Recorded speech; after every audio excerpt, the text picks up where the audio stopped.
নমস্কাৰ বন্ধুসকল, আজি এটা খুবেই গুৰুত্বপূৰ্ণ ভিডিঅ' লৈ আহিছোঁ।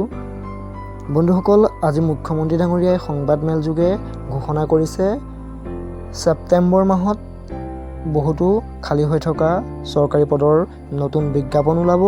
লগতে তেওঁ হৈ যোৱা গ্ৰেড 3 আৰু গ্ৰেড 4ৰ ৰিজাল্ট ডেট সম্পৰ্কে উল্লেখ কৰিছে।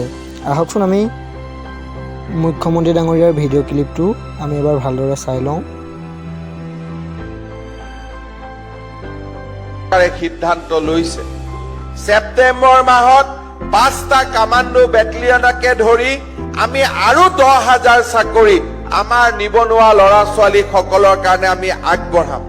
তাৰ সমান্তৰালভাৱে যোৱা ৰবিবাৰ আৰু তাৰ আগৰ ৰবিবাৰে যি গ্ৰেড 3 আৰু গ্ৰেড 4 পৰীক্ষা হৈ গ'ল, তাৰ জৰিয়তে আমি প্ৰায় 30,000 ডেকা ল'ৰা ছোৱালীক আমি চাকৰি দিম।